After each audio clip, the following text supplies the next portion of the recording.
Bienvenue à Expérience 4.0. Je suis Simon Lemire, votre animateur du podcast. Je suis également directeur du développement des affaires chez Lacoste. Le podcast Expérience 4.0, c'est une initiative propulsée par Groupe Lacoste dans le but de justement créer, partager du contenu sur la transformation numérique en général. Mais évidemment, on parle d'expérience client, on parle des opérations de revenus, on parle d'intégration de technologie. Puis l'objectif, c'est de discuter avec des experts dans l'industrie, donc des experts en tech, oui, mais aussi des gens, des entreprises industrielles, manufacturières, des dirigeants qui vont parler de leur parcours, de leur sens de l'innovation, mais aussi de certains projets qu'ils ont entamés. Donc ça, c'est super intéressant. Puis c'est un peu le sujet aujourd'hui dont on va parler. Je reçois Louis Veilleux et Gabriel Allard de chez Groupe Mondial, qui ont aussi des entreprises sous le groupe dans le domaine industriel manufacturier.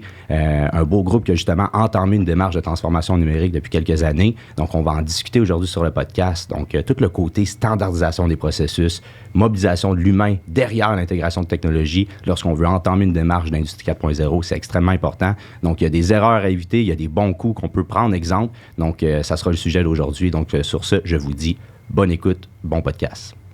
Vous écoutez Expérience 4.0, le podcast sur la transformation numérique pour améliorer votre expérience client. Louis, Gabriel, merci de participer à Expérience 4.0 aujourd'hui. Merci Simon, c'est le fun d'être ici en ce beau vendredi. Alors, ce beau vendredi, vous descendez de la Beauce, là. Donc, vraiment, merci d'avoir fait la route puis de venir me rejoindre dans ce beau terroir de Montréal, ici, avec des routes assez spéciales. Hein, merci. Il y a des rangs dans la Beauce plus beaux que ça. Merci, messieurs.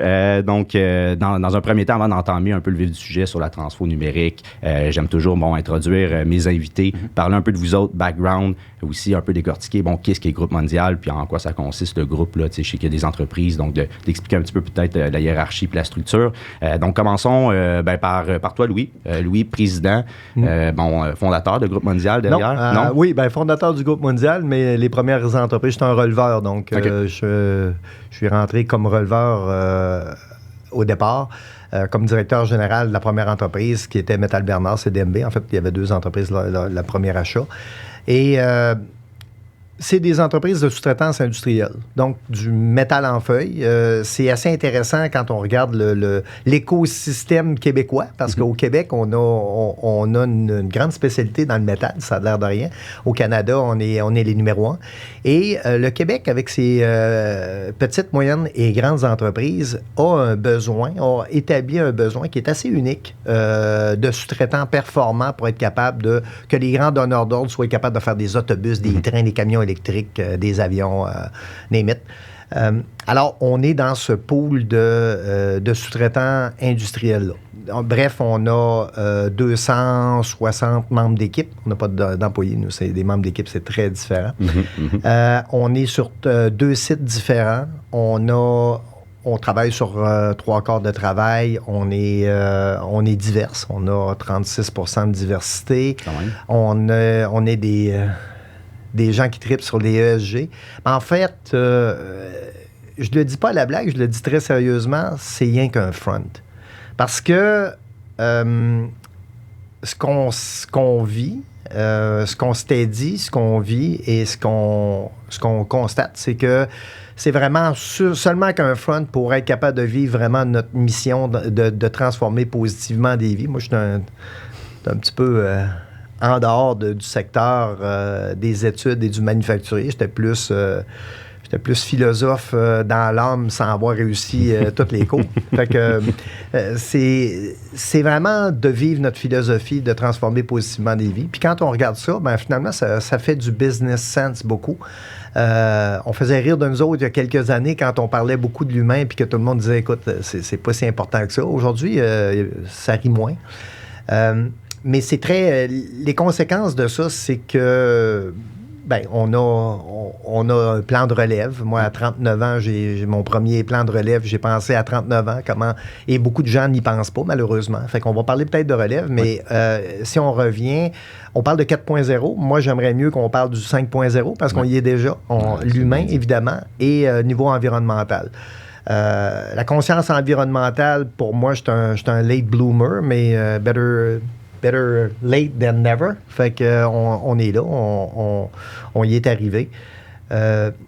Mais on dessert, on aide des entreprises partout au Québec, en Ontario, aux États-Unis, avec le produit, mais aussi avec notre petite touche humaine, notre petite touche connectivité.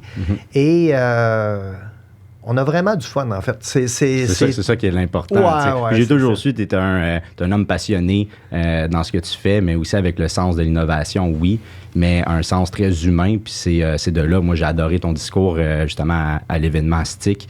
Donc là, je me souviens plus exactement le titre de l'événement qui c'était. C'était pas le baromètre, mais c'était les enjeux manufacturiers, je pense, la conférence sur les enjeux manufacturiers.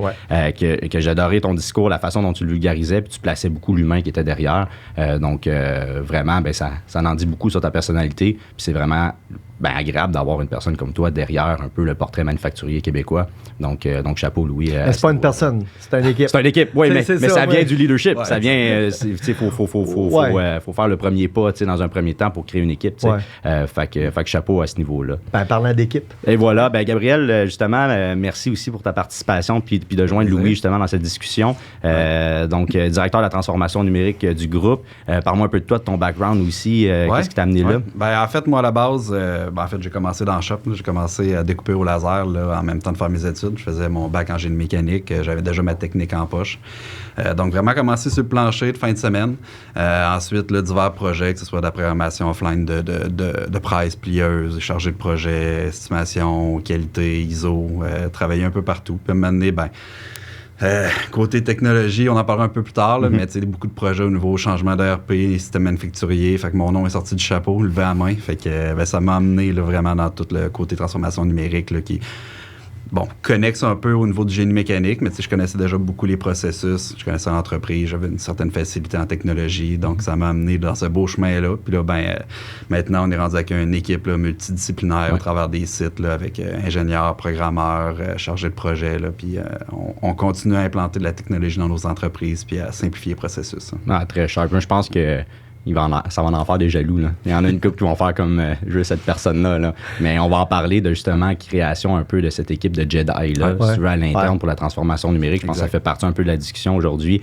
Puis ça va pousser peut-être ou mousser des réflexions pour ceux qui nous écoutent ou ceux et celles qui nous écoutent de comme regarde, j'aimerais savoir un Gabriel à l'interne. Puis c'est une équipe. Il y en a probablement. Oui, il faut aller c'est ça, parce que fondamentalement, c'était pas ça. Comme tu disais, tu faisais des opérations de production à l'interne. La majorité de l'équipe vient de l'interne, en fait, c'est ça. Exact, on est allé chercher, on a 2 programmeurs qu'on est allé chercher un peu plus à l'externe, on n'avait pas ça nécessairement sur le plancher dans le shop. Quoique des fois, on se rend compte qu'on a des gens qui ont pas mal plus de background dans le côté informatique et technologique que ça. Mais le reste, c'est des gens qui étaient dans le processus, qui étaient peut-être plus sur leur X, qui étaient plus sur, ils aimaient moins ce qu'ils faisaient, puis ils cherchaient autre chose, puis qu'il y avait certaines facilités des fois au niveau technologique ou qu'il y avait un intérêt du moins, puis écoute, dans l'équipe, puis la formation que t'as pas, on va te la donner, puis grandis avec nous, tu connais le processus, puis let's go.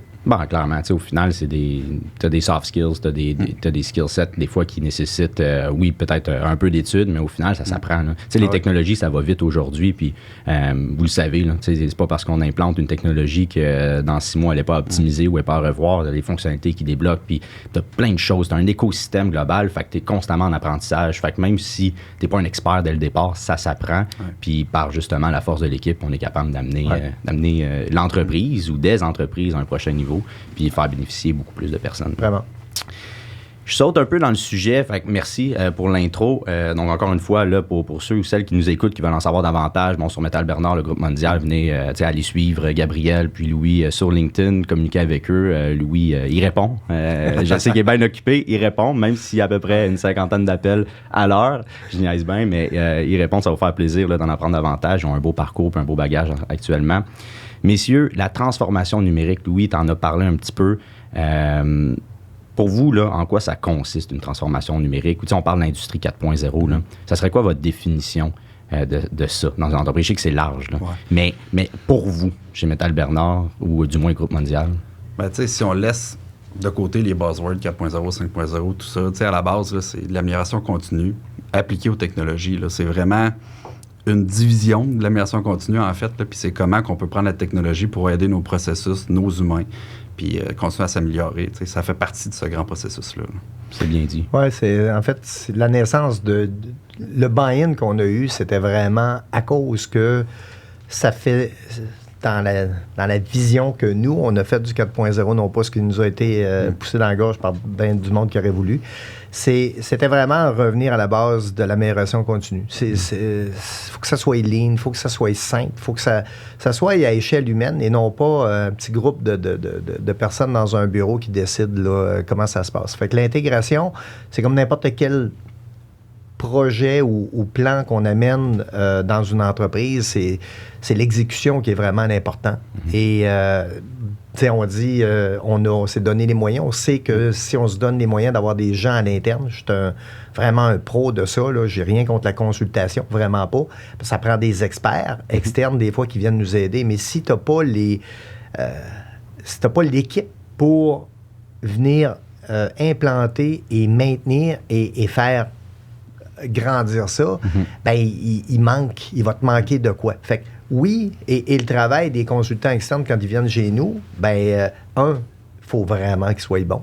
Ouais, non, parce que c'est pas trop long qu'on voit que il y a le choix des partenaires est important. Vraiment. C'est la base de tout. Ben oui. C'est ça. En fait, on a même une personne qui est responsable du développement de nos fournisseurs. Fait que, tu sais, on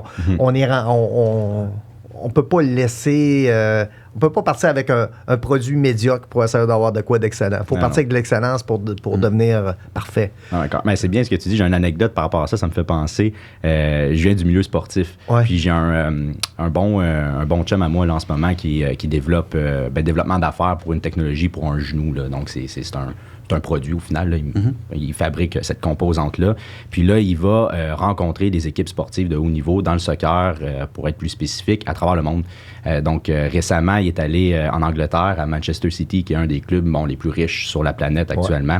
Ouais. Puis il a réussi à avoir une rencontre là-bas avec une personne spécifique qui est un médecin, donc un docteur à l'interne, que lui, sa seule job, c'est d'évaluer les différents partenaires potentiels qui peuvent venir soumettre une solution à Manchester City. Donc, un docteur que lui, sa job, c'est il reçoit énormément de demandes, donc de filtrer. Ah, lui, ça pourrait faire du sens pour peut-être une rencontre découverte. Ça, non. Puis c'est vraiment son unique job. Donc, ça revient au point que le choix du partenaire est extrêmement important, surtout lorsqu'on a déjà entamé quelconque structure. Là, on a déjà créé quelque chose, puis que là, on veut l'optimiser, mais là, encore plus, le choix va être important pour avoir une valeur ajoutée. Commencer à zéro, la structure est importante. La gouvernance de tout ça, la structure est importante parce que, tu sais... avoir des gens à l'interne, c'est pas le hasard. Là. C'est vraiment, c'est dans la planification. Mais comme Gabriel l'a bien expliqué, ça ramène à la simplicité de dire c'est comme de l'amélioration continue. Là. C'est bien dit. Donc, on parle d'amélioration continue, mobilisation de l'humain. Puis je suis quand même curieux, puis on en a jasé un petit peu avant le podcast, mais fait que là, on a défini un peu la transformation numérique, puis c'est super bien dit. Le déclic chez Groupe Mondial, le déclic chez Métal Bernard ou dans les différentes entreprises sous le groupe, c'est parti d'où? Pour entamer cette démarche-là. En fait, je dirais, là, je vais lever la main à nos fonctionnaires. On a au Québec une chance d'avoir des gens qui ont une vision stratégique au gouvernement. Puis là, je parle des fonctionnaires. Souvent, le MEI, on change de nom, là, je me souviens plus comment il s'appelle, là, mais le ministère des entreprises, là, je ne sais pas comment il s'appelle maintenant. Là, innovation, technologie. Ouais, MDEI, quoi de même. Là. Tu vois, ils sont durs à suivre. Le marketing n'est pas de job, par exemple. Mais... ça pourrait être simplifié maintenant. Ça pourrait être vraiment simplifié. Là. Mais au niveau... au début des années 2000, ils ont poussé vraiment le Québec à devenir lean. Et ils se sont pas gênés pour vraiment tambour et trompette. Et c'est la même affaire quand le gouvernement a décidé de faire un virage numérique, parler du 4.0.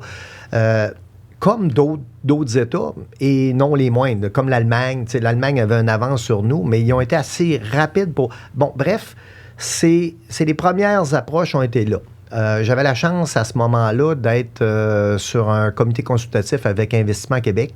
J'avais aussi un collègue là-dedans. On était deux entrepreneurs de la Beauce, un peu du Québec, de la région de Québec, un peu tannant. Et lui, c'est un tripeux de 4.0. Yves Proto, il n'y a pas à dire, j'étais avec lui, il m'a amené beaucoup à réfléchir. Et il y a des lectures super intéressantes, des voyages en Allemagne. On a fait des voyages en Allemagne aussi ensemble. Mais le sommet de Davos. De Davos, ouais. Il y a là-dedans, là, il y a de la documentation gratuite extraordinaire. Et c'est ça, avec cet amalgame-là, moi, qui m'a fait croire vraiment que c'était pas juste un buzzword ou quelque chose qui était temporaire ou une affaire que les Siemens de ce monde nous vendent plus de patentes. Ouais. Fait que c'était comme un déclic qui provient un peu d'une initiative un peu du gouvernement, une genre de mission commerciale avec la documentation, puis justement avec un autre entrepreneur qui partageait un peu le même thinking innovant qui t'a poussé à avoir ce déclic-là de dire je saute pieds joints dans la formule, dans la démarche. Ouais. Puis on t'est rendu là aussi. Okay. Il y a un timing. Côté processus et tout ça, on avait un système qu'on commençait à arriver au bout, là, dans le fond. Là, on voulait croître, on voulait continuer à se développer, s'entraider entre nos différentes usines. On voulait avoir plus de capacité, mais ça l'échanger, puis s'il y a des bris ou quoi que ce soit, d'être capable de vraiment travailler en synergie, tout le groupe ensemble. Puis on frappait un mur. Fait que, la base de tout ça, oui, il y a eu un déclic, mais après ça a été quoi la base? Ben, on n'avait pas de transformation numérique ou d'équipe 4.0 initialement, mais en changeant de RP, puis là, en regardant, oui, ça se maintient. Il y a quand même un coût au niveau, il faut rester à jour, il faut essayer d'améliorer les processus. Fait que là, une équipe s'est bâtie au travers de tout ça pour supporter le reste de nos processus. Puis, c'est vraiment là que ça a fait un déclic. Puis l'équipe s'est créée un peu par elle-même, en fait. Là. On voyait les opportunités, on voyait la collecte de données, on voyait les processus qu'on pouvait simplifier. Fait qu'après ça, un coup qu'on avait le pied dedans, là, on s'est laissé aller. Là. On a fait acte de foi. Là. C'est intéressant. Puis on va revenir sur les projets que vous avez faits. Je veux le garder. Tu as mentionné le RP, puis là, je suis excité à en parler. Mais avant ça, j'ai un point à vous poser comme question, parce que là, ça, c'est un déclic, puis ça, c'est le fun. Je pense que ça part d'un thinking, ça part d'un sens innovant de vouloir de vouloir croître. Là. On s'entend là-dessus. Mais souvent, même de mon côté, je me fais souvent dire on n'a pas le temps. Le temps. Puis, on n'a pas le temps, on est dans le jus, ou bien, non, les commandes, ils rentrent. Puis en effet, ça serait dommage qu'une business ne roule pas puis qu'ils veulent investir dans l'innovation, on se comprend. Fait que c'est un beau problème que ça roule. À quoi vous répondez à ça? On n'a pas le temps, parce que j'ai l'impression qu'il n'y a jamais de bon timing. Je pense qu'il n'y a jamais de timing où, moi, devant moi, j'ai un mois où j'ai vraiment rien à faire. Fait que, on implante un système où on entame une démarche.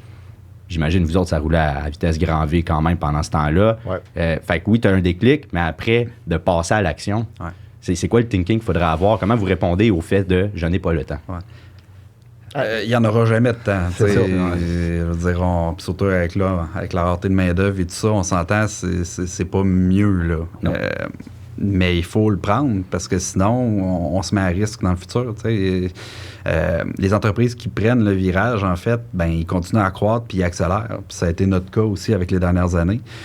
Fait que c'est un outil pour croître. Là. Fait que c'est un peu un mal nécessaire. Si on n'est pas à jour là-dedans ou si on ne s'est pas assez gardé à jour, il y a une coupure à faire. Puis ça reste que c'est une base, là, en fait. Là. C'est d'aller chercher la base pour après ça continuer à évoluer. Puis ça se fait. Nous, on faisait un go live de 3 entreprises en même temps. On parlait tantôt dans le groupe, on a vraiment mis la switch à on, les 3 entreprises en même temps. Plein de choses qu'on dit, on fera pas d'interco, d'échange de sites et tout ça pour commencer.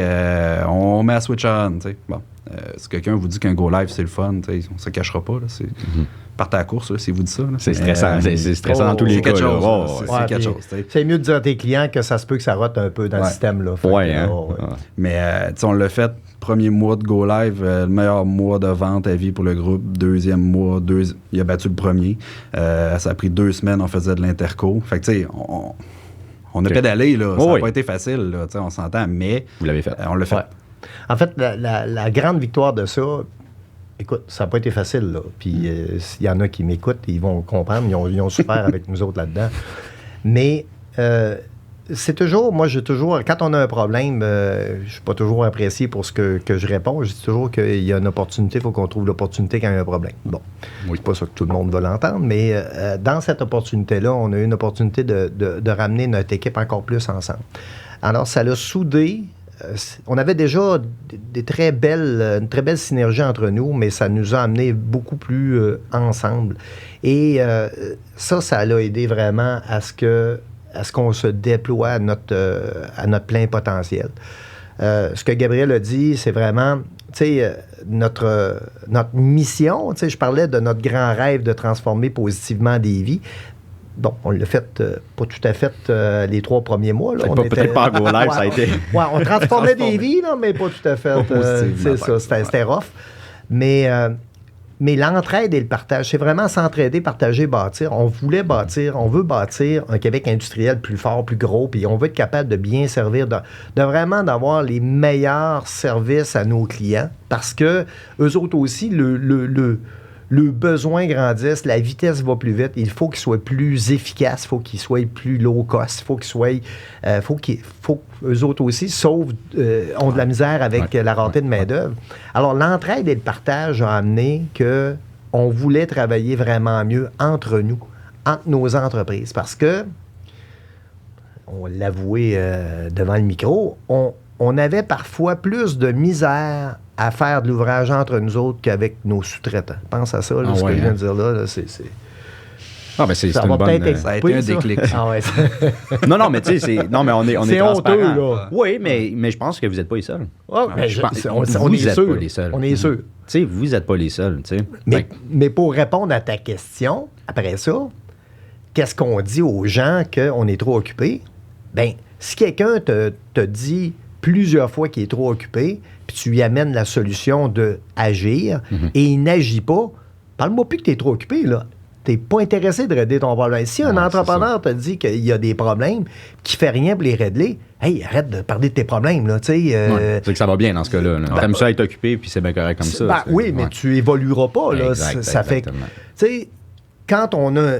Alors, il faut revenir toujours, moi, je reviens encore à la philosophie, si tu veux vraiment faire ton mandat de grossir parce qu'on veut transformer plus de vie, on veut faire plus d'entraide, plus de partage, mieux s'occuper de nos partenaires, autant nos fournisseurs que nos clients, bien, il faut être prêt à souffrir pour être belle. Oui, mais c'est vrai. Ça, j'ai amené Gabriel quand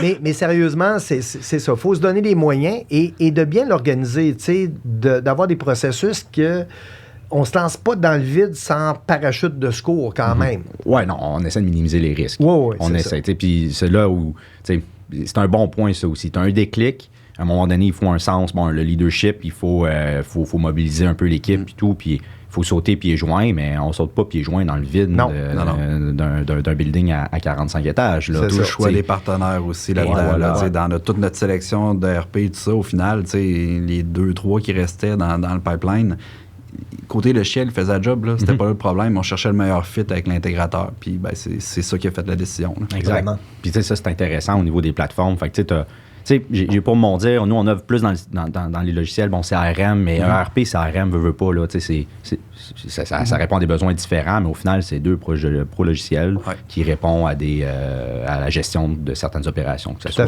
front office, back office. Ouais. Un CRM puis un ERP, ça reste un CRM puis un ERP. T'sais, que tu ailles avec un Microsoft de ce monde, un Salesforce, un Epicar, un ci, un ça. Ça va répondre des fois à des besoins spécifiques. Et voilà. Puis je pense pas qu'il y a vraiment de plateforme aujourd'hui là, qui fait un 360 là, complet avec notre petite wishlist ici et là, à moins que tu le customes de A à Z. Puis encore là, tu vas avoir des embûches. Puis des wishlists, il faut s'entendre. On n'a pas réinventé la courbure de la Terre. Là. Come on. C'est ça. Fait que, tu sais, je reviens à, tu sais, tu as un fit avec la plateforme, oui, mais tu sais, après, c'est la façon dont tu vas l'intégrer. Ouais. C'est le côté humain du partenaire, oui, vraiment. Mais le côté humain interne, ce fit-là qui est important, parce qu'il y a rien de pire qu'un logiciel non utilisé, sous-utilisé ou mal intégré. Hein? Ça peut être un cauchemar. Tout à fait. On parle de ça, sautons direct dedans. On parle beaucoup d'ERP. Fait que là, je me doute que vous avez implanté un ERP, je le savais. Mais en termes, justement, de projet, fait je ne sais pas si vous êtes à l'aise de dire lequel que vous avez choisi, puis un peu cette démarche-là que vous avez pris. Fait qu'on a le déclic, on a sauté. Ça a été quoi un peu cette démarche-là? Bon coup, mauvais coup? Je vais vous entendre un peu là-dessus. Oui, OK, on va essayer de faire ça court. Bref, ça s'est quand même fait là, en quelques années. Là. On avait vraiment... le système qu'on avait était complètement désuet, puis on voulait s'assurer de ne pas se tromper. Fait qu'on a quand même pris là, presque un an au niveau de faire la sélection, pour faire nos devoirs sur qu'est-ce qu'on cherchait comme logiciel. On est parti d'une liste là, de fous. Là. On a envoyé une couple de courriels, on va avoir une short list là-dessus, quelques questions de base. On a rencontré beaucoup. À la fin, là, au final, j'en parlais, il y en avait 3. Puis, tu sais, c'est des gros. Là, on avait des sidelines, des SAP, des Picards en boucle. Puis, tu sais, on savait que c'était pour faire la job là, côté manufacturier. Parce qu'on voulait croître, on voulait pas... on aimait mieux avoir un V8 pour pas manquer de moteur où ce qu'on s'en allait. Ben là, Mané, c'est important aussi. Ou une grosse batterie, là, parce qu'on est rendu... Fait que, tu sais, rendu là, puis il y en avait d'autres là, dans la boucle, là, que ce soit Microsoft, whatever. Là, tu sais, c'est tous des bons logiciels, là, mais ce qu'on cherchait vraiment, c'est le fit avec les intégrateurs. Fait que, tu sais, on a passé un gros moment dans le processus de vente là, à faire des preuves de concept, puis, tu sais, travailler avec eux, essayer de voir c'est quoi le fit. Pour au final, on a terminé avec Epicard. Puis on en parle là, parce qu'on aime bien ça aussi savoir d'autres entreprises qui l'utilisent, d'échanger avec eux dans d'autres domaines et tout ça. Fait que là-dessus, on a quand même c'est assez populaire au Québec. Il y a de plus en plus d'entreprises qui vont là, puis on est toujours curieux d'échanger là-dessus sur les bonnes pratiques. Là, fait que bref, au niveau de l'implantation, nous, on avait 2 systèmes, là, comptabilité et opérationnel, qui étaient séparés. Donc là, on a commencé par tasser le côté comptabilité, mettre Epicard le plus rapidement possible. Écoute, il y a différentes façons de voir les choses, mais nous, ce qu'on savait, c'est que plus la comptabilité arrive vite dedans, bien, plus ils vont être à l'aise quand les transactions vont arriver automatiquement. Parce que quand tu es déconnecté, ben, tu traverses les factures d'un système à l'autre et tout ça, mais tu n'as pas tout le visuel puis le détail. Quand tu arrives dans un ERP, tes transactions matérielles, de travaux en cours, les factures et tout ça, ça rentre vite. Là, autant tu es capable de tout monitorer que s'il y a une erreur, ben écoute, elle se popule rapidement. Là. Fait que la première année, ça a été de switcher le côté comptabilité. Puis après ça, ben on parle qu'on a fait les 3 entreprises en même temps. Ben côté opérationnel, là, c'est 3 entreprises, là, puis...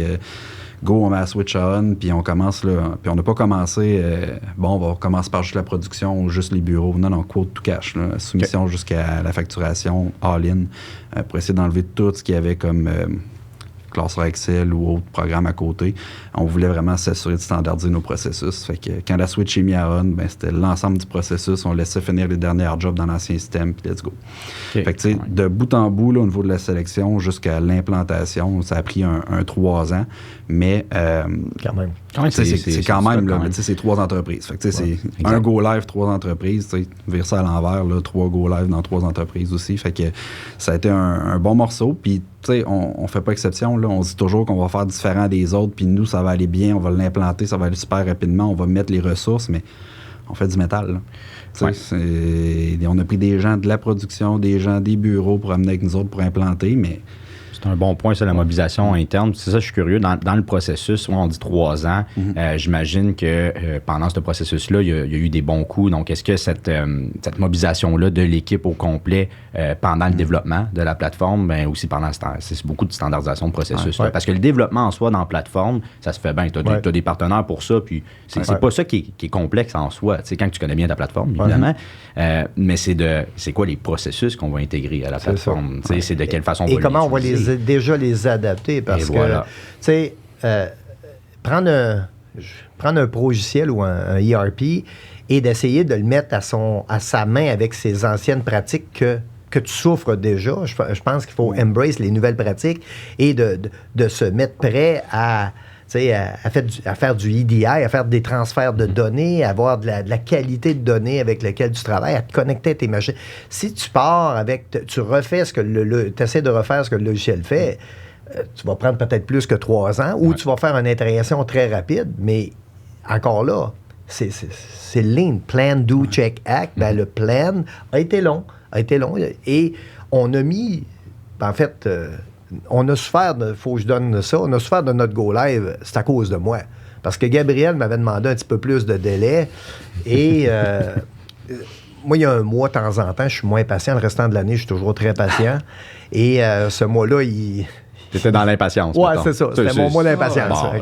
Fallait qu'on aille live. On aurait attendu un peu, on aurait eu moins de souffrance. Par contre, je crois toujours que... quand la lumière verte elle allume dans l'avion, là, c'est le temps de sauter en parachute. Sans ça, tu manques ton target.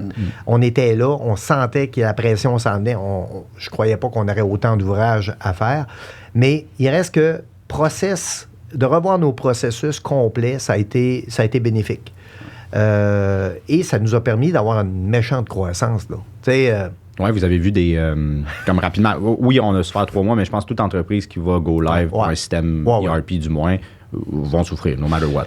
Hey, j'ai une de nos entreprises qui n'en a pas souffert, là, parce que j'ai d'autres compagnies, là, puis il y a un go-live hyper rapide, mais une plus petite compagnie. Là. Ça dépend des process aussi, ça dépend des processus, grosseur de l'équipe et tout, ça peut bien se faire, en effet, mais c'est sûr que là, vous mentionnez quand même 3 entreprises en même temps, puis le quote to cash au complet qu'on numérise d'emblée, vous avez décidé d'y aller all-in. À certains moments donnés, on minimise les risques, mais en même temps, on le sait très bien qu'on risque, ça risque de bardasser un petit peu. Là, mais au final, je reviens au côté comme bénéfique suite à l'implantation. Vous avez su croître, vous avez vu un ROI, si on va se le dire, positif suite à l'implantation, qui est des fois difficile à calculer, là, de même, out of the blue. Là.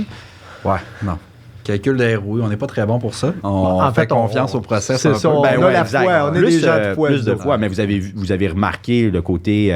parce qu'en effet, je suis d'accord, si y a un ERP, des fois, c'est difficile de dire. C'est pas comme tu automatises une machine ou tu mets un bras de robot devant une machine et tu es capable de dire, mais elle roule toute la nuit puis tu es capable de faire X temps par pièce. Tu n'as pas un humain devant, fait que boum, rentabilité, ça se calcule facilement. Un logiciel de même, c'est plus efficacité, peut-être temps à faire certaines opérations. Toutes les KPI et les KBI sont là. L'EBITDA s'est amélioré. On parlait avec les dirigeants d'entreprise. L'EBITDA s'est amélioré. Puis ça coûte une fortune, cette affaire-là. La productivité s'est améliorée de manière significative. Il fallait, parce qu'il faut rester compétitif face au restant du monde. On est dans un domaine hyper compétitif. Fait que, on ne peut pas se permettre d'avoir ça d'épais de gras. Ça nous a aidé énormément. Le taux de mobilisation, pour nous, c'est vraiment important. Puis le nombre de vies qu'on a transformées. On a un KPI sur notre site web. Là, alors, c'est super important. Là, ça fait partie, quand je dis qu'on revient toujours à l'humain, là, c'est vraiment ça. Là, le nombre de vies, là, il est là. Et ça a eu une bonne vitesse là-dedans. Dans nos KPI, ce qui est important de nos clients, on-time delivery, PPM, vitesse d'interaction, transfert, juste à temps, EDI, tout ça. Là, EDI, c'est quoi en français? Là, c'est pas mal des Electronic Data Interchange. C'est pas mal commun. En France, ils appellent ça de même. On les connaît. Les acronymes anglophones, ils se traduisent pas, malheureusement. C'est ça. Dans ce que tu dis, on les a les KPI, mais... avoir été dans le passé dans notre ancien système, on n'aurait pas eu les données. Fait que, tu sais, des fois, c'est pas avoir accès. C'est d'avoir accès, d'être capable de se monitorer, de voir qu'on croit, de voir que, tu sais, pourquoi les chiffres augmentent ou diminuent. Beaucoup plus de réponses. Puis, tu sais, quand tu bases tes décisions sur de la donnée, tu as plus de chances de prendre la bonne. Et voilà, c'est un bon point, ça. Puis on s'éduque mutuellement vers, tu sais, quand on regarde notre prix de revient, on a maintenant, notre processus est super bien établi. On est en Daily Management System, en gestion quotidienne. Et, tu sais, on a des rythmés, beaucoup de rythmés. Donc, on a un rythme de rencontre qui se fait qu'on est toujours en train de regarder nos altimètres, notre avion. On sait où est-ce qu'on s'en va. Parce que l'altimètre est là, tous les autres pitons d'un avion, là, on les suit très, très bien. Mais l'on-time delivery, tout ça, c'est important quand tu rencontres un partenaire et que tu es capable d'affirmer que toi, ton PPM, il est de 35, c'est le fun parce que j'ai assez confiance en mes données et ce que je m'aperçois, c'est que malheureusement, il y a beaucoup d'entreprises au Québec que la donnée, elle n'est pas existante, elle est moins bonne. Alors, la qualité de données nous amène à être un partenaire de classe mondiale avec nos clients parce que les fabricants d'équipements, les équipementiers, les OEM avec qui on travaille, ils ne peuvent pas avoir de variance. Il ne faut pas avoir de variance. Eux autres, quand on met ça sur la ligne de montage, là, ça semble 1 heure plus tard. Là, Fait qu'on peut pas... Alors, il faut réduire le plus les variances et si tu n'as pas de bonnes données, ben tu fais pas les bonnes actions. Tu sais, c'est encore le fameux lean, mais c'est bien dit. Ouais, ben, quand tu arrives dans les états financiers puis tu vois que les résultats montent ou descendent, mais tu sais pas pourquoi, tu n'es pas plus avancé. Il est déjà là, ton retour, là, c'est avoir accès à cette donnée-là. Vous avez bien dit, c'est... Puis d'avoir sa propre donnée. C'est de pas... la règle du pouce aujourd'hui, là. Tu peux l'avoir à certains égards, des décisions, des fois entrepreneuriales ou même des décisions d'affaires que tu vas prendre la règle du pouce puis ça va marcher. Oui, ça, des fois, c'est la foi, c'est le gosse. Mais de mettre l'entreprise au complet sur la règle du pouce, aujourd'hui, avec la compétition, avec la nouvelle économie qu'on dit qui est très tech, là, tu peux plus. Faut que tu ailles ta donnée. En fait, c'est intéressant ce que tu disais, Simon, parce que je pense que c'est un mélange important des deux. D'avoir des processus qui sont clairs, qui sont établis sur des données fiables, tu es capable d'amener ton équipe dans la raison. Mais il faut jamais, puis là, c'est encore mon rôle de philosophe industriel, là, mais c'est vraiment, il faut jamais arrêter d'avoir la foi. Et d'avoir la foi dans ce qu'on fait, de dire qu'à travers notre équipe 4.0, pour nous, 5.0 maintenant, sky is the limit. Puis j'ai quasiment la question de me demander what is after the sky. Tu sais, on peut le dépasser. Là. J'ai vraiment pas le syndrome. On n'a pas le syndrome d'une équipe. Tu sais, notre relève qui est super forte. On a des gens extraordinaires. On a des plans A, des plans B, des plans C dans notre processus. Et on a des logiciels qui sont là pour nous soutenir. On sait que la fondation est assez épaisse pour monter des murs autant qu'on veut là-dessus. Fait que ça, c'est vraiment important. Et c'est important pour nos partenaires. Tu sais, un des affaires qu'on parle pas souvent, mais nos fournisseurs sont payés, on paye super bien, on a toujours très bien payé nos fournisseurs, et nos fournisseurs sont mieux payés aujourd'hui qu'ils l'étaient. On n'est pas on essaie contre notre philosophie d'étirer des fournisseurs, nous autres. On leur demande d'être performants, on leur demande d'être bons, on leur demande d'être connectés avec nous autres. Le respect du paiement est... C'est important.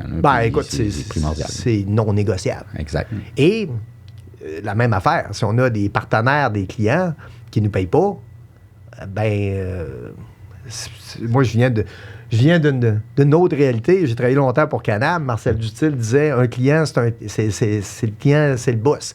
En autant qu'il paye. S'il ne paye plus, c'est plus le boss. C'est plus le boss. En effet. C'est important. Puis les logiciels nous permettent justement puis la standardisation des processus, ça amène une certaine valeur, ça amène un certain prestige aussi de on est organisés, nous autres. Puis ça amène une notoriété derrière la collaboration d'affaires, inévitablement. Oui, puis tu es capable de scaler up. C'est que tu es capable de faire des acquisitions, tu es capable de grandir tes équipes et la base est la même. Fait qu'on d'être 10 dans une entreprise puis de se comprendre, il y a beaucoup de non-dits puis il y a beaucoup de... Tu n'as pas besoin de te parler tant que ça, mais quand tu es rendu 260... 260 répartis. Oui, c'est ça. Okay. Oui, c'est ça. Mais répartis, justement, qu'on soit capable de s'envoyer de la passe, mais à distance. Oui. Des fois présentiel, mais surtout à distance. Oui. Ah, c'est bien dit. Je fais un pas de recul dans votre démarche un peu d'implantation. Parce que j'ai aimé, là, on l'a un peu réparti, on est allé jusqu'à l'implantation avec, je te dirais, un certain ROI. On va l'appeler de même, là, mais les bénéfices un peu suite à l'implantation. Pas de recul, je reviens jusqu'au départ. Gabriel, peut-être tu vas pouvoir m'en dire, puis Louis aussi, n'hésite pas à ajouter ton grain de sel. Tout ce qui est peut-être mauvais coup. Qu'est-ce qui aurait pu être évité ou du moins mieux fait dans la démarche? Puis on parle pas du Go Live tout de suite. Peut-être on a été un peu pressé. Mais... t'en as-tu ou des conseils à travers ça que peut-être des erreurs à éviter? Oui, puis tu sais, sans partir nécessairement du Go Live, on s'entend, on fait toutes les mêmes erreurs là, pour l'implantation de ERP majoritairement. Là, c'est faux prendre nos ressources, des bonnes ressources, qui sont là, puis qui sortent de la job, puis qui aident l'entreprise, mais c'est souvent eux autres qui connaissent l'entreprise. Évidemment, il faut essayer de ne pas remettre, comme Louis l'a dit, les anciennes méthodes de travail dans le nouvel outil. Ça, c'est la première affaire. Ouais. Il y en a des développements là, qu'on a fait, puis que finalement, après quelques mois d'utilisation, on les a enlevés. C'était pas nécessaire. Là. Fait qu'il faut comprendre un peu. On achète un logiciel, lui, qu'est-ce qu'il peut nous amener, puis pourquoi il fonctionne comme ça. Pas commencer à le challenger tout le temps. Ouais. On a choisi une solution, laissons-y la chance. Puis bien s'entourer d'une équipe, là, c'est pas un one-man show. Là. Ça te prend une équipe, puis d'entretenir cette équipe-là. Nous, un des enjeux qui est arrivé justement pendant le Go Live, on a perdu 2 personnes qui étaient importantes dans l'équipe justement pour l'implantation. Ouais. Fait que c'est sûr que ça aide pas à un go live, là, on s'entend. Mais c'est des projets qui sont de longue haleine, fait que c'est des risques, fait qu'il faut que tu aies plus que rien que 3 personnes dans ton équipe. C'est sûr. En effet. Tu peux pas éviter la situation parce que les personnes, si ont à partir, ils vont partir. Exact. Par contre, tu peux te mettre un petit coussin en dessous de minimiser les risques, puis d'avoir peut-être plusieurs personnes, plusieurs têtes autour du projet. Exact. Donc, vous allez souffrir en effet, parce que tu enlèves quand même 2 ressources, mais vous avez justement mobilisé une quantité de personnes raisonnable pour le projet. Oui. Puis, tu sais, oui, c'est un projet technologique, là, un ERP, on s'entend, mais c'est l'humain, là. Je veux dire, tu sais, c'est les humains les membres d'équipe qui vont l'utiliser, qui vont mettre de la donnée dedans, qui vont décider ce qu'ils veulent utiliser puis ce qu'ils veulent pas utiliser, puis t'en rendre compte peut-être juste 2 mois après que c'est pas utilisé. Ouais. Fait que, tu sais, vraiment, là, l'intégration, la formation, la sensibilisation des gens, puis, tu sais, d'être à l'écoute de leur feedback aussi, là. Tu sais, nous, on a tout notre système de tickets puis de feedback à travers les membres d'équipe. Tu sais, on va être à l'écoute de leurs suggestions. Tu sais, nous, on met quelque chose des fois en place, une modification, quoi que ce soit. On le sait que ça marche, on l'a mis en place, mais on l'utilise pas 50 fois par l'heure, à l'heure. Fait que on a besoin de feedback pour savoir, bon, côté rapidité, c'est-tu le bon processus, ça reflète-tu ce que tu fais plancher? T'sais, nous, on veut s'assurer que le système répond à ce que tu fais plancher si ce que tu fais plancher est optimal.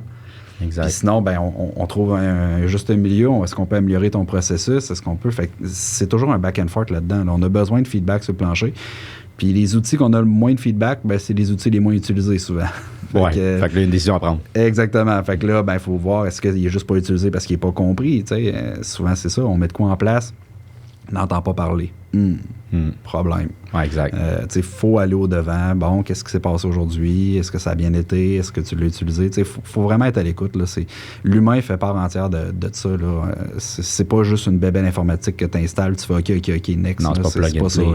J'aime beaucoup ce que tu dis parce qu'on en parle, on en a déjà parlé sur certains épisodes, puis on parle des fois de l'expérience client. Fait que le client, honnêtement, tu l'as bien mentionné aussi, Louis, tout à l'heure, mais vous avez des bénéfices justement d'amélioration par rapport à la livraison just in time, puis vous répondez aux besoins du client. Oui, ça c'est une chose.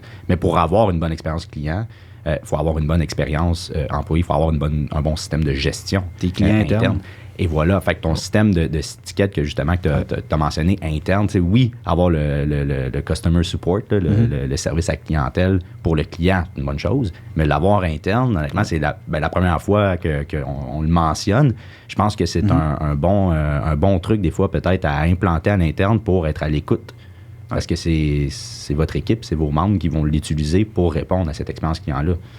Oui, c'est l'amélioration continue. Et voilà. On revient encore à la même base qu'on disait au début.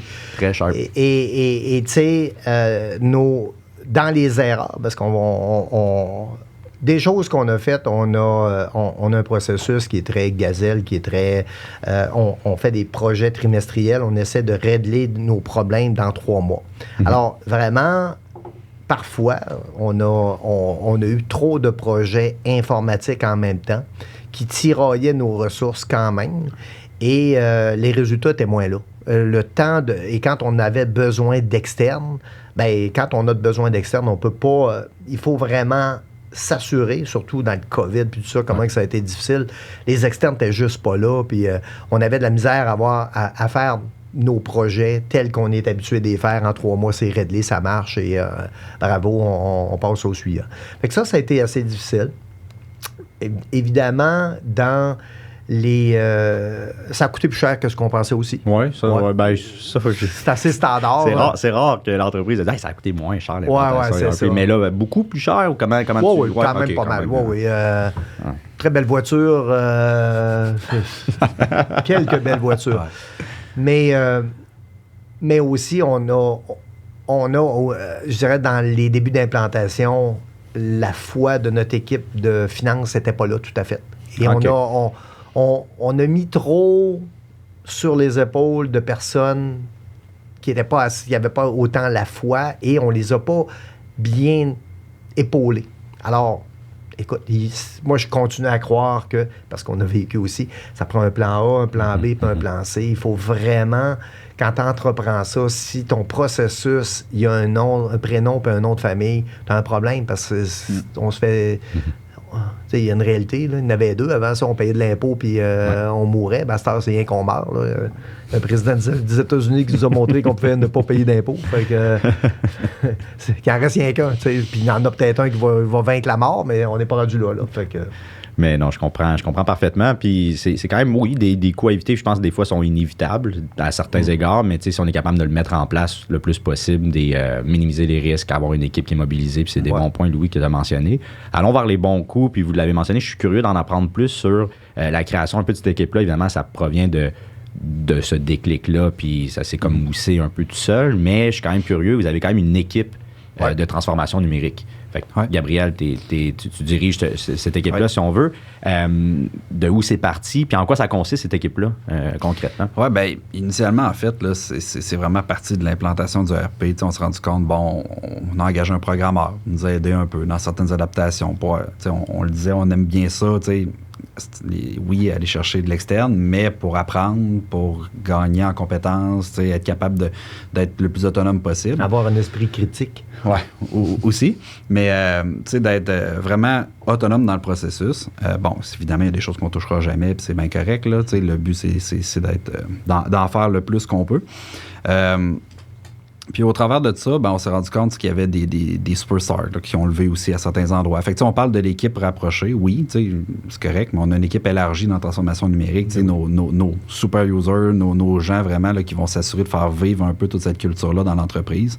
Puis c'est ce qu'on essaie de faire, là, de la propager. Fait que c'est né, oui, on a créé un département de transformation numérique, mais ça s'est allé tout seul. Là, en fait, là, on n'a pas commencé à avoir une vision. Il faut un département, il nous faut ça.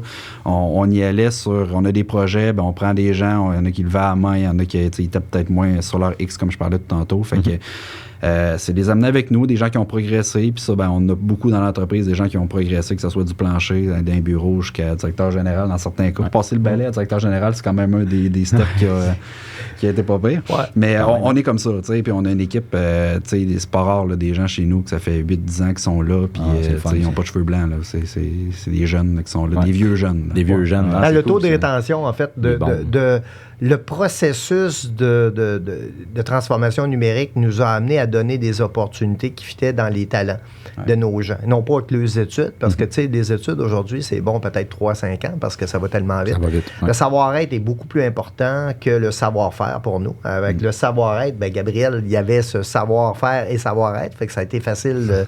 Il n'y a pas beaucoup de noms dans ce chapeau-là, mais parce qu'on connaît bien nos membres d'équipe. Puis, tu sais, je reviens à tantôt, on utilise le terme membre d'équipe chez nous. C'est pas une affaire de Walmart. Là. C'est vraiment qu'on est dans une équipe, on se doit de connaître les membres de notre équipe, les aspirations des gens. On a un processus de communication puis d'approche humaine, de ressources humaines, pour bien connaître qui sont nos membres d'équipe, quelles sont leurs aspirations, comment on peut s'assurer de les amener dans le top de la pyramide de Maslow, comment on peut transformer positivement leur vie. Là, ça revient à ça. Là. C'est pas fleur bleue, notre affaire. Là. C'est vrai, là, puis c'est trippant, puis c'est hautement productif, cette affaire-là. Là. La meilleure équipe, tu parlais de le sport, c'est les mêmes joueurs là, qui vont gagner la Coupe cette année ou qui affrontent pas les playoffs. Là, c'est le collectif. C'est le collectif qui va amener à un certain niveau. Tu peux avoir des champions, oui, mais c'est le collectif. C'est ça. C'est le collectif. En fait, la base du groupe mondial, c'est ça. Le groupe mondial, c'est le mondial de soccer. C'est les Français ont gagné contre le Brésil. Le Brésil avait beaucoup plus de bons talents, mais les Français ont joué en équipe. Et voilà. Et ils ont gagné. C'est encore la différence, même des fois aujourd'hui, quand on voit certains matchs. Là, même si on les appelle les money teams, là, ceux qui ont beaucoup d'argent, c'est pas nécessairement eux qui gagnent. Non. Paris Saint-Germain, je fais un clin d'œil des faux Français qui nous écoutent. On va investir beaucoup d'argent pour aller gagner la Ligue des Champions. À date, on verra. Ouais. On verra. Attention, les Français vont te parler du Canadien de Montréal. Oui, probablement. On va lâcher de sport. On va lâcher sport. Ouais, on revient. Je suis curieux par rapport, je reviens justement à votre équipe Transformation numérique. Avez-vous comme mis en place une structure de meeting mensuel, hebdomadaire, une structure comme ça à l'interne? Oui, ben on a essayé beaucoup de choses. En fait, là, oui, on avait au départ, quand l'équipe était moins officielle, disons, fait qu'on avait des meetings là, mensuels, on prenait vraiment plus de temps pour voir les grands alignements et tout ça. Mais là, on est vraiment rendu des meetings quotidiens, dans le fond, là, sur l'équipe rapprochée. On pourrait prendre des méthodes agiles, Scrum, etc. Bon, je suis pas très buzzword, là, mais bref, on a des rencontres hebdomadaires, quotidiennes. Il y en a que c'est plus sur le quotidien, qu'est-ce qu'on va faire, c'est quoi les enjeux, tout ça. Mais on essaie de se re-questionner aussi à savoir c'est quoi les prochains enjeux. On parlait d'occuper tout à l'heure les priorités trimestrielles, en fait. Puis ça nous aide aussi à mieux condenser un peu à mieux splitter un peu des fois des projets qui sont peut-être des trop grosses bouchées, mais là qu'on se donne des buts à atteindre en 3 mois. Puis c'est niaiseux, mais ça fait tellement déployer plus vite. Là. C'est juste de morceler les projets et tout ça. Là, puis on focus là-dessus, on met des petites équipes. On s'entend, on n'est pas 25 non plus. Là, fait que on travaille au travers, mais il y en a toujours un qui porte plus le chapeau, disons, de leader le projet, mais les autres sont là pour venir appuyer, aider dans différents enjeux. Puis c'est ça, l'équipe, en fait, elle s'est bâtie un peu par elle-même. Là, je parlais tantôt avant d'avoir une structure vraiment officielle.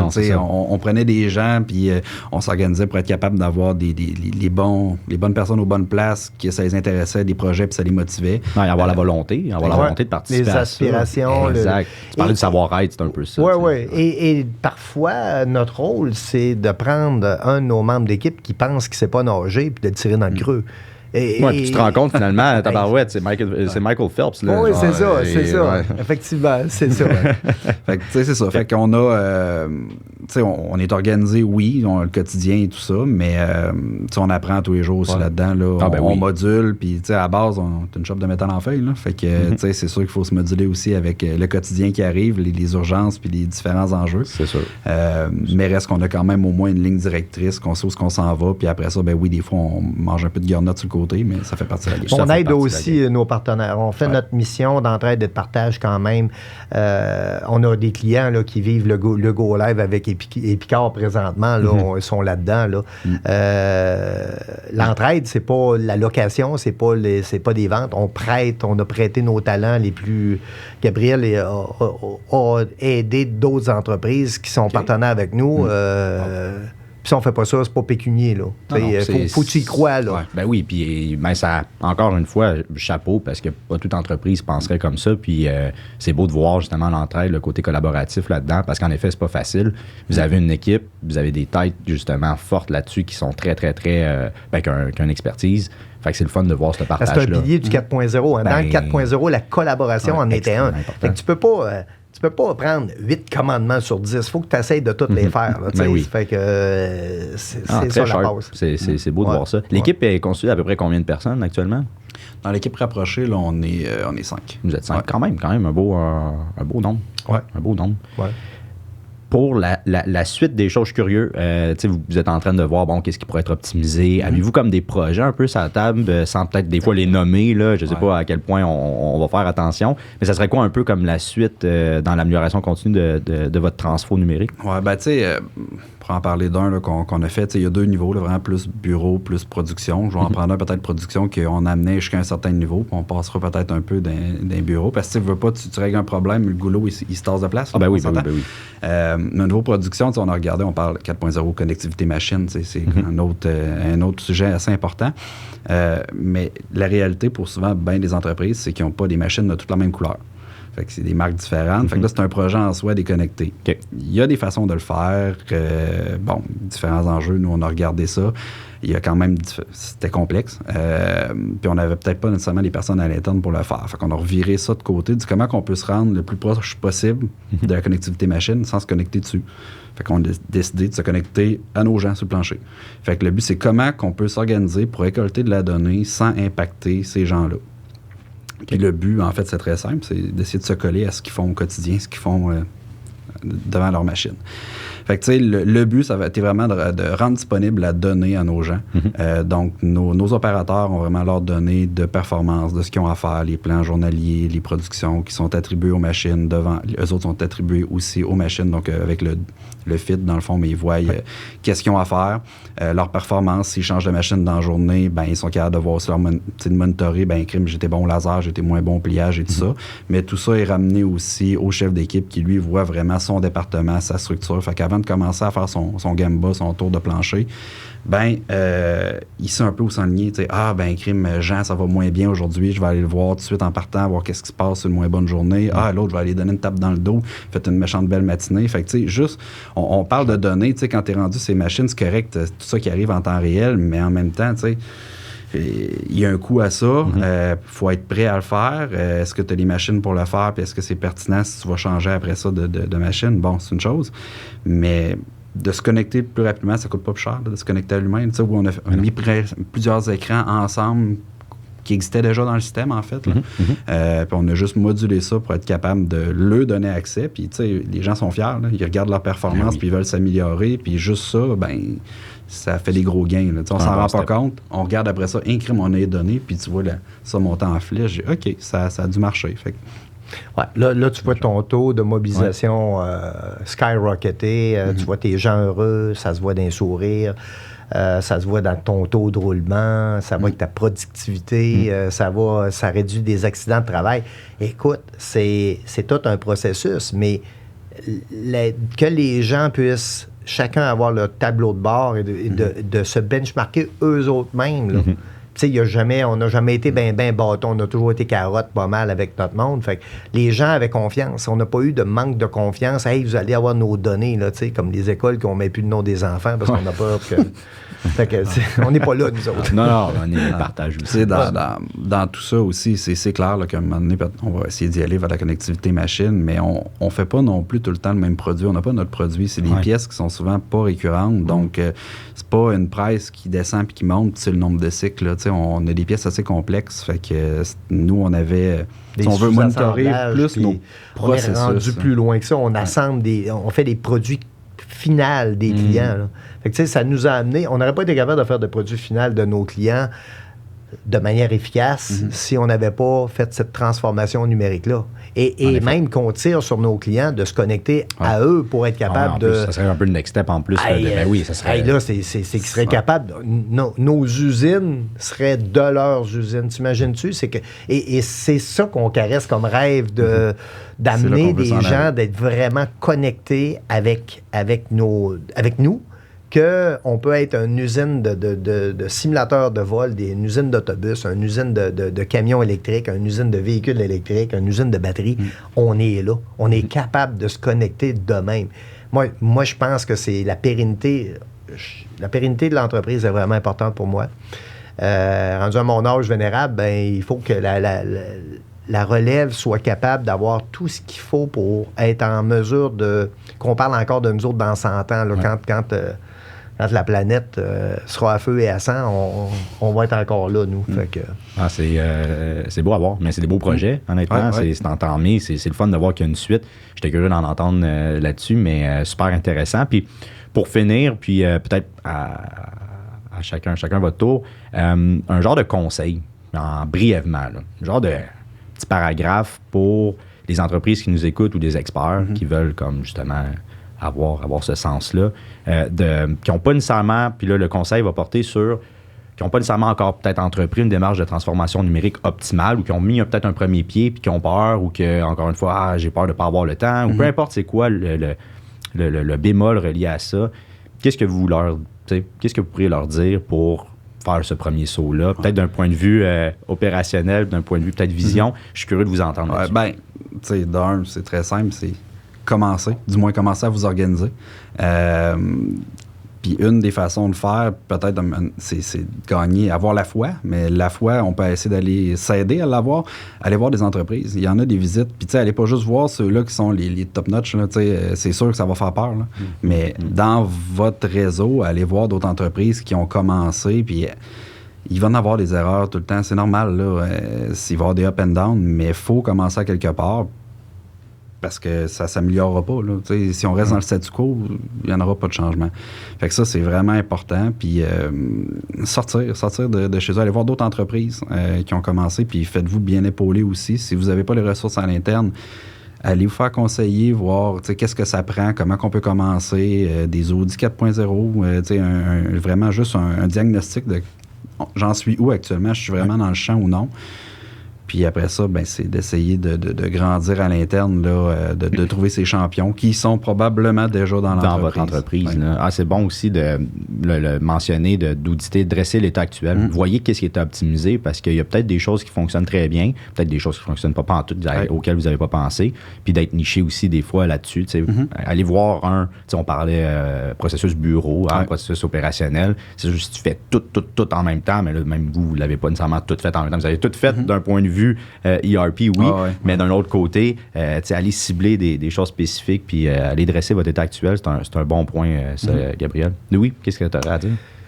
Ben, en fait, de l'écoute, de voir quel est le besoin de nos clients, quel est le besoin des membres d'équipe. Dans l'entreprise, souvent, les membres d'équipe ont une opinion et de l'écouter, c'est là que tu vas découvrir que tu as des talents à l'interne. Comme Gabriel l'a dit, c'est de faire le premier pas. Puis ça prend pas beaucoup de courage. Hein. C'est comme un podcast. Avant d'embarquer, on est nerveux un peu. Puis après ça, ben, ça va bien. Fait que c'est vraiment le premier pas est important. Et dans les conseils, c'est aussi ce qu'on avait fait. On a fait un projet pilote pour que toute notre équipe sache que c'était à échelle humaine. On a pris un département très spécifique avec un département qui manquait d'amour quand même pas mal. Puis on n'a pas pris un jeune whiz, on a pris un gars de mon âge et ça a été notre premier poster boy. Fait que si un bonhomme de mon âge est capable d'implanter ça, tu peux pas avoir... Il faut être capable de briser les paradigmes, de briser la peur et de la remplacer par la fameuse foi, puis de garder. Bruno, lui, il l'a fait. Là, regardez, venez voir de vos propres yeux. Oui, allez voir ailleurs, mais aussitôt que tu as des succès, il faut les célébrer. Puis bien mettre ça dans une bonne gouvernance, bien mettre ça dans un processus humain. Puis aussi, le virage vert est interrelié avec ça. Fait que là, tu pognes la 5.0. Fait que si vous étiez latecomer avec la 4.0, pensez à 5.0, on est rendu là. Oui, puis il y en a peut-être qui sont encore pris dans le 2, puis des fois parce que, ils n'ont pas fait le saut encore. Never too late, il n'est jamais trop tard. Puis à différents niveaux. Là, le 0-100 est pas mal plus rapide à faire présentement. La technologie, elle existe, elle est là. C'est vraiment de l'appliquer à votre processus. Puis regarde, tout ton collectif, là, mobilise tes gens. Le temps, on n'en créera pas nécessairement demain matin. Fait qu'à un certain moment donné, oui, on va être occupé. C'est un coup à donner. C'est un mal nécessaire des fois de souffrir à travers ça. Mais souffrir tout seul... Ça marche pas. Des fois, souffrir en collectif, on s'entraide, puis il y a des fois de la motivation qui vient d'ailleurs puis qui te permet d'aller atteindre de nouveaux sommets. Si tu n'as pas le temps de t'améliorer, viens pas te plaindre que tu n'es pas bon. C'est bien dit ça, Louis. Non, en effet, à un certain moment donné, c'est ça. Il faut prendre le temps de s'améliorer, puis voilà. Messieurs, on a fait une belle heure de discussion. Un gros merci, Gabriel. Un gros merci, Louis, d'avoir participé. Ça a été super intéressant. Je pense que notre auditoire va en tirer beaucoup de ce contenu-là par vous. Des petits trucs et astuces, les mauvais coups. Puis c'est une belle histoire, honnêtement, que vous avez qui est encore une fois en amélioration continue. Donc, ça serait vraiment avec plaisir de vous revoir dessus. Peut-être on va se laisser un petit 6 mois, 1 an, puis de parler peut-être connectivité machine, même parler de certains processus bureautiques qui ont été optimisés. Fait qu'encore une fois, un gros merci. Puis je vous dis à la prochaine, messieurs. Merci beaucoup. À la prochaine, merci.